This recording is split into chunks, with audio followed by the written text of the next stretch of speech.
The massive alien ship hung above New York like a dark cloud.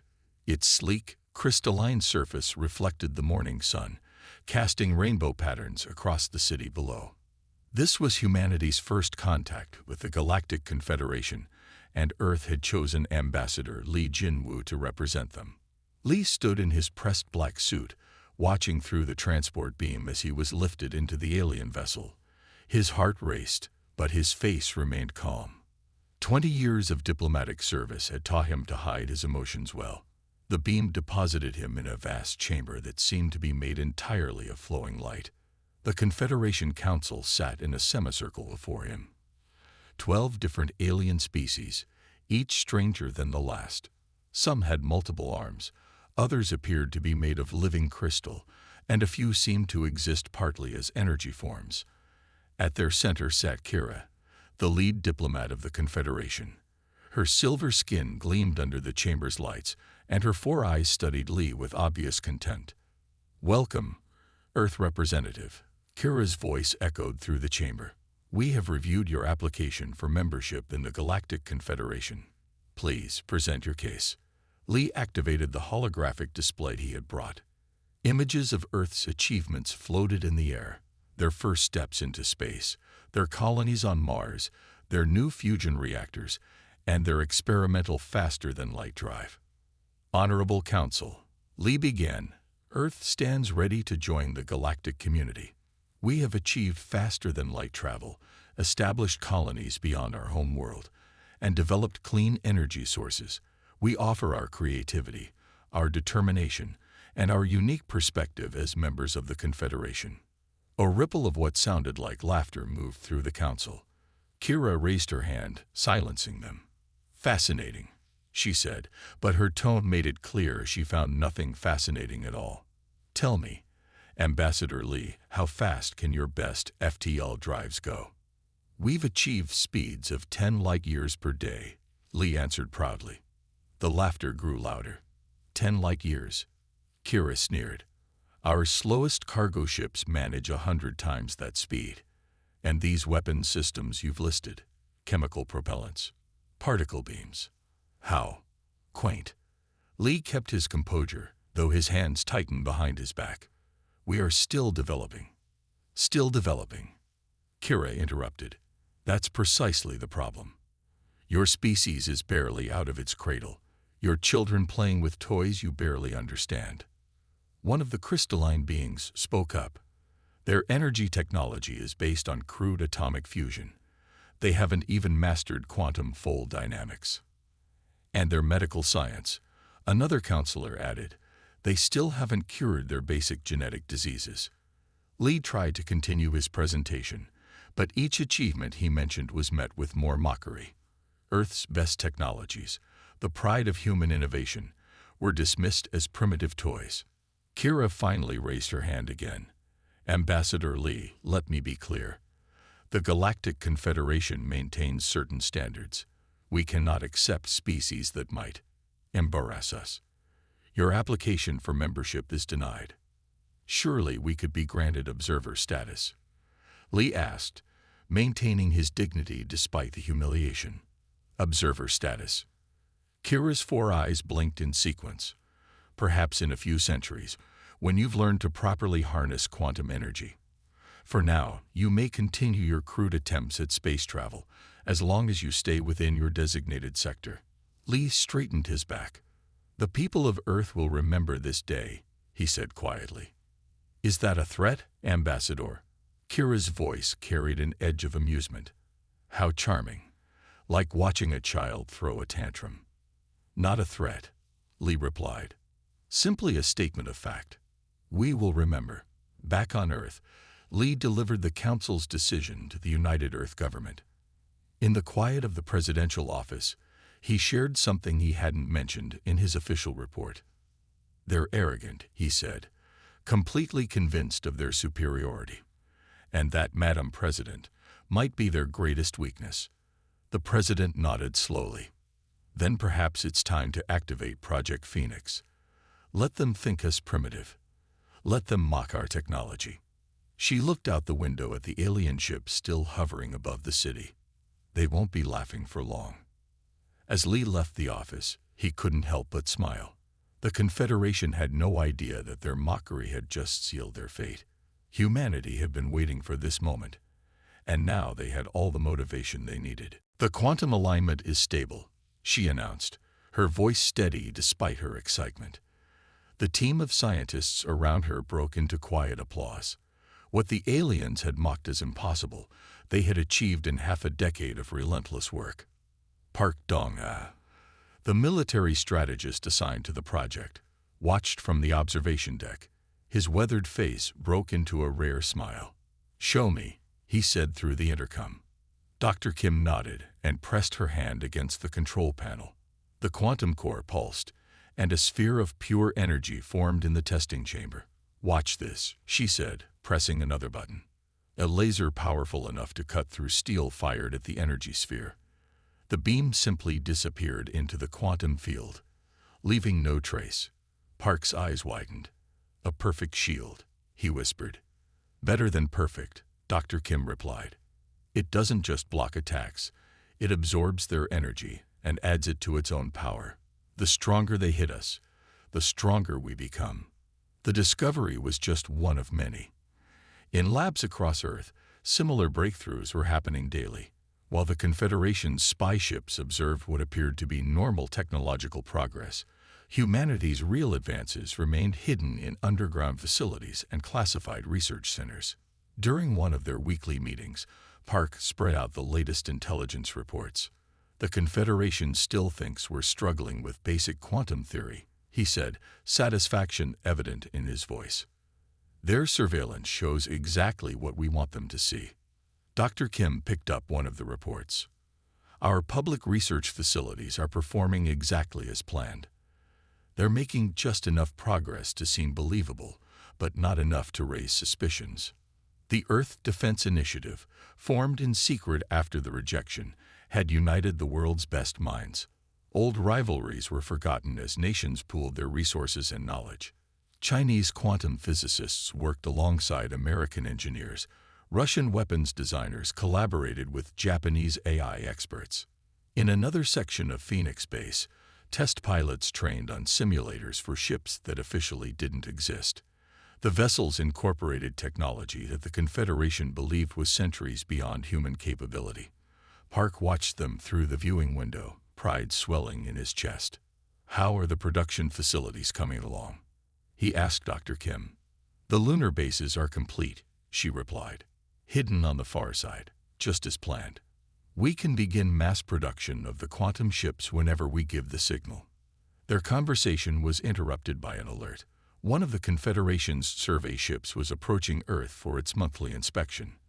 Within minutes, the quantum core powered down, replaced by the old fusion reactors they kept for show. Workers moved with practiced efficiency, hiding advanced technology behind false walls and holographic screens. As the alien ship passed overhead, their sensors would detect nothing unusual, just another primitive human facility, struggling to understand basic quantum mechanics. The ship's crew probably laughed, as they always did, at humanity's apparent lack of progress. In the main conference room, later that day, Park addressed the facility's key personnel. "Remember," he said, "our greatest weapon is their contempt. Every sneer, every dismissive report they send back to their council brings us closer to victory." Dr. Kim added, "We're not just matching their technology anymore. We're surpassing it. Our quantum drives are 30% more efficient than their best models. Our shields can absorb and redirect energy in ways they haven't even theorized possible." The room hummed with quiet pride. Earth's greatest secret wasn't just its hidden technology. It was the patience of its people. They endured the mockery, the condescension, the humiliation, knowing that each day brought them closer to the moment of revelation. As the meeting ended, Park held Dr. Kim back. "The president has set a date," he said quietly. "One more year of development, and then we show them exactly what humanity is capable of." Dr. Kim nodded, her eyes bright with anticipation. "They think they're watching us grow up," she said. "They don't realize they're watching us prepare for war." In labs and bases around the world, humanity continued its silent progress. Each breakthrough was carefully hidden, each advance disguised. And in space, the Confederation's ships continued their patrols, blissfully unaware that their days of superiority were numbered. The time for hiding was almost over. Commander Yu stood on the bridge of the Confederation flagship, staring at the blue planet below. After years of watching Earth's pathetic attempts at advancement, the Council had finally lost patience. These humans needed to be taught their place. "Deploy the fleet," he ordered. 10,000 ships emerged from hyperspace, their hulls blocking out the sun over Earth's major cities. Yu smiled as he watched humanity's primitive defense satellites scatter before them. In Seoul's underground command center, General Song Mei-Rei watched the invasion force arrive. Her face remained calm as she pressed the emergency broadcast button. "Begin Operation Sleeping Dragon," she ordered. Across Earth, military bases launched what appeared to be outdated fighters and missiles. The human forces retreated in apparent panic, their weapons barely scratching the Confederation ship's shields. "Look at them run," Yu laughed, watching Earth's forces scatter. "Their weapons are even more primitive than our reports suggested. Victory will be ours within hours." The Confederation fleet pressed forward, following the retreating Earth forces. They didn't notice how their pursuit was taking them into precisely calculated positions. General Song's apparent panic was a masterpiece of military deception. "Please," she broadcast on open channels, her voice trembling perfectly. "We surrender. We'll accept any terms." Commander Yu's 4 eyes blinked in satisfaction. "Deploy the ground forces," he ordered. "Let's get this over with." Confederation dropships descended toward Earth's surface. They met no resistance. The humans had pulled back everything to protect their cities, or so it seemed. In her command center, General Song watched the enemy forces take the bait. "They're in position," she reported. "All units, prepare for Phase 2. Commander Yu was recording his victory speech when his tactical officer interrupted. "Sir, we're detecting energy readings, but that's impossible." "What's impossible?" Yu demanded. "The readings, they're coming from Earth's moon, but they're stronger than anything humans could." Before he could finish, the dark side of the moon lit up. Hidden bases emerged from its surface, revealing weapons the Confederation had never seen before. At the same time, Earth's retreating forces turned as one, their primitive exteriors dissolving to reveal advanced quantum ships. "Impossible," Yu shouted as his sensors screamed warnings. The humans' weapons weren't bouncing off their shields anymore. They were passing right through them. General Song's voice came over all frequencies, no longer pleading but commanding. "All units, execute attack pattern Phoenix." Earth's quantum ships struck from every direction at once. Their weapons, designed specifically to counter Confederation technology, tore through the alien fleet's defenses like paper. Ships that had seemed primitive moments before now moved with impossible speed and precision. "How?" Yu demanded as his flagship shuddered under the assault. "Their technology was centuries behind us." "You saw what we wanted you to see," General Song replied calmly. "While you laughed at our public failures, our real work remained hidden. Thank you for your patience. It gave us time to perfect our weapons." The Confederation's ground forces found themselves trapped, cut off from their ships by quantum shields that sprang up around Earth's cities. The humans' outdated defense systems transformed, revealing technology that made the aliens' best weapons look obsolete. Yu watched in horror as his mighty invasion fleet was torn apart by forces he had dismissed as primitive just hours before. "Fall back," he ordered. "All ships, retreat." But retreat wasn't part of General Song's plan. Earth's forces had positioned themselves perfectly, cutting off every escape route. The trap was complete. "Commander Yu," General Song's voice was almost gentle now. "We remember how you mocked us, how you called us children. It's time for your lesson. Never underestimate humanity." The battle, if it could even be called that, lasted less than 6 hours. When it was over, The mighty Confederation invasion fleet had been reduced to scattered wreckage. Commander Yu's flagship, now crippled and powerless, drifted in orbit as Earth's forces surrounded it. In her command center, General Song allowed herself a small smile. Inform the President that Phase 3 can begin. It's time to show the Confederation exactly who they've been laughing at. The time for hiding was over. Now it was humanity's turn to teach some lessons. Captain Lee Minji stood in Earth's orbital command station, watching the remains of the Confederation's invasion fleet drift through space. But this was just the beginning. On her command screen, thousands of hidden Earth ships waited for the signal to begin humanity's counterattack. All quantum shield networks online, she announced. Below, cities across Earth lit up with shimmering barriers of pure energy. The same technology that had trapped the invasion force now protected every human settlement. Admiral Choi Ta-won's voice came through the command channel. All ships, this is the moment we've trained for. Activate quantum drives. Earth's true fleet emerged from their hidden docks. Gone were the pretend ships with their primitive weapons. These vessels were works of art, incorporating technology that had been developed in absolute secrecy. Their hulls rippled with quantum energy, making them look like living creatures made of light.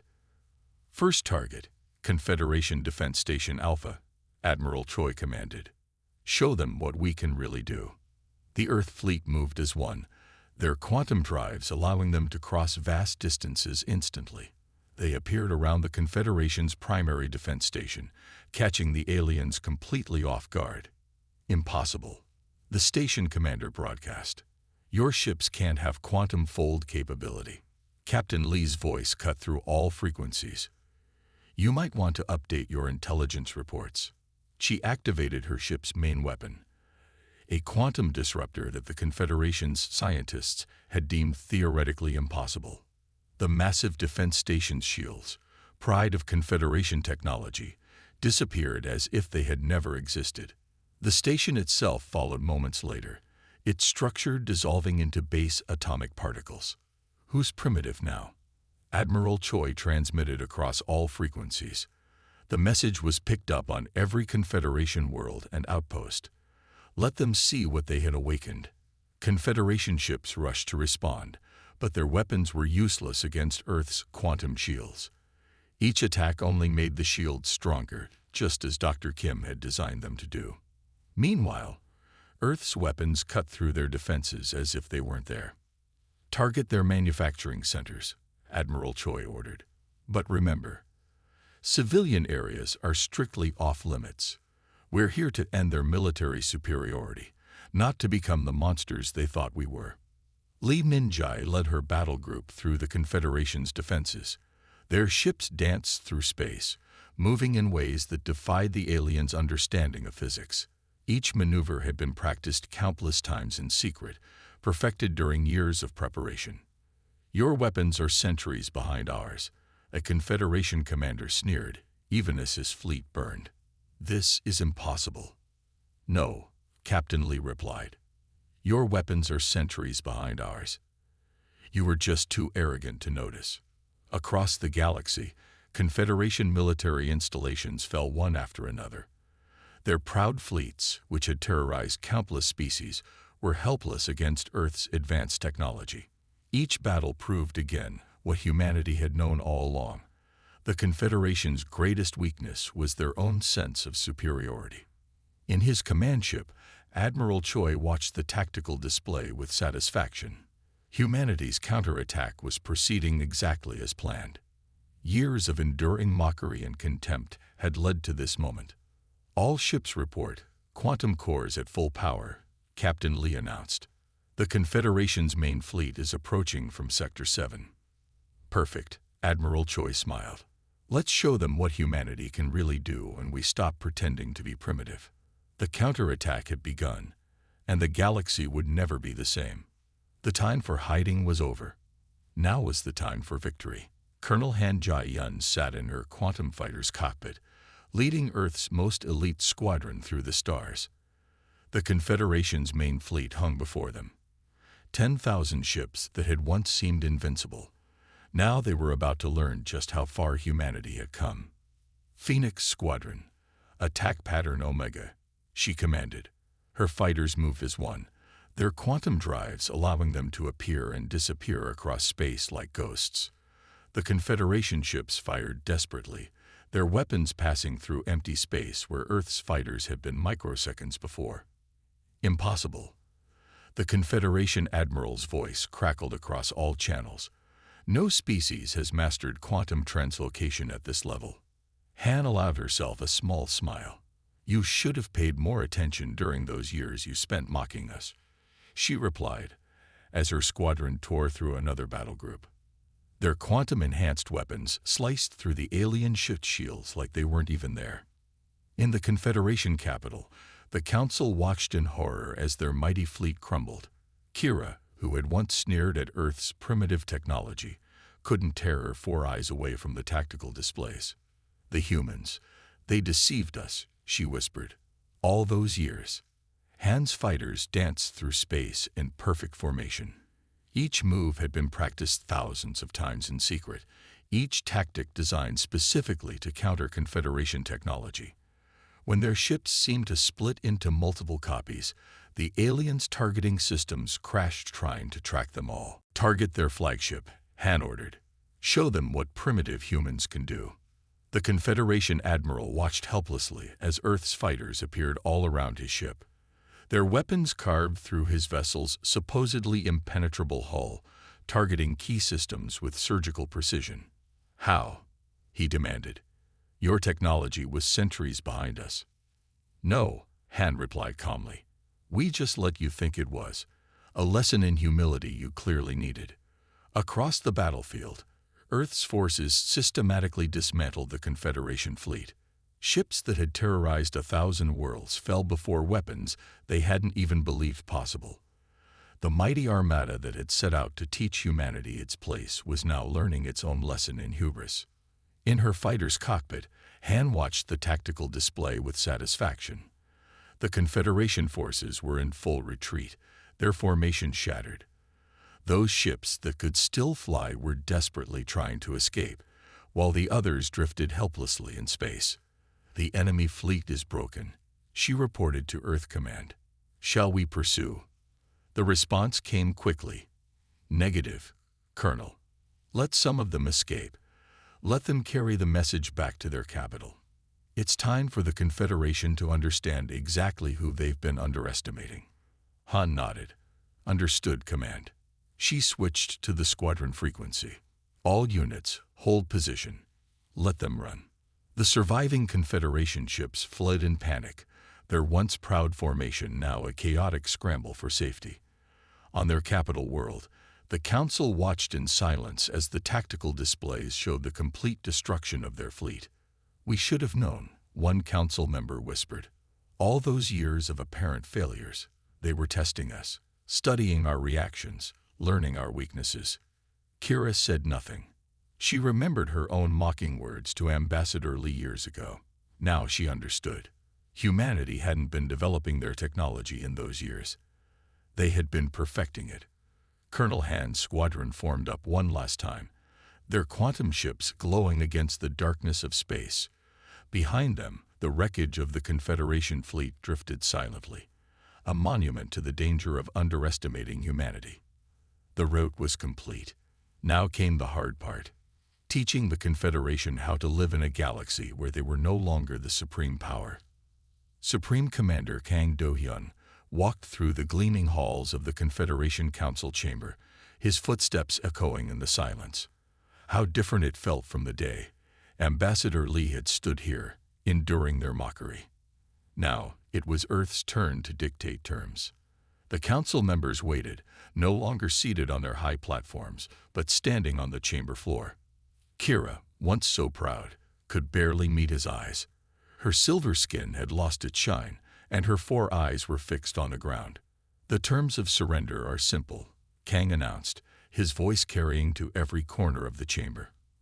Earth will take its rightful place on this council, not as a junior member, but as an equal partner. Equal? One of the crystalline beings whispered. After what you've done to our fleets, you could demand far more. Kang allowed himself a small smile. We could. But unlike you, we understand the difference between power and wisdom. We don't seek to dominate, only to ensure this never happens again. He activated a holographic display, showing the terms of surrender. The council members watched as page after page detailed Earth's requirements. Full technological exchange, complete reparations for years of discrimination, and the immediate cessation of all anti-human propaganda. Your scientific facilities will be open to human researchers, Kang continued. Every breakthrough, every discovery you've kept to yourselves, all of it will be shared. The era of technological hoarding is over. Kira finally spoke, her voice barely audible. And if we refuse? Look outside, Kang replied simply. The chamber's walls turned transparent, revealing Earth's quantum fleet surrounding the Confederation capital. The ships hung in space like silent guardians, their advanced technology now a symbol of humanity's triumph. We offer unconditional surrender, Kira whispered, dropping to her knees. One by one, the other council members followed suit. Kang raised them up. Stand. This isn't about humiliation. This is about building a better galaxy. Together this time. The surrender ceremony was broadcast across every world in Confederation space. Humans and aliens watched as centuries of prejudice came to an end. Earth's verification teams moved quickly, ensuring compliance with the surrender terms. In the council chamber's private meeting room afterward, Kang met with Kira alone. Did you ever wonder, he asked, why we let you mock us for so long? She looked at him with all four eyes. To study us, to learn our weaknesses. No, Kang replied, to give you a chance to change on your own. We hoped that eventually you would see past your prejudices, that you would recognize us as equals without being forced to. And when we didn't, when you didn't, you gave us no choice. But remember this, we're not here for revenge. We're here to ensure that no species ever has to endure what we endured. The aftermath of Earth's victory brought rapid changes to the galaxy. Human innovations, no longer hidden, revolutionized space travel and energy production. The Confederation, under its new joint leadership, began to transform from an empire into a true partnership of worlds. Remember this day, Kang told the council before departing, not as the day of your defeat, but as the day we all learned a valuable lesson. True strength lies not in mockery or dominance, but in understanding and respect. As his ship departed the Confederation capital, Kang thought about Ambassador Lee's words from years ago. We will remember. They had remembered, learned, grown, and finally shown the galaxy that humanity was far more than anyone had imagined. The era of ridicule was over. The age of cooperation had begun.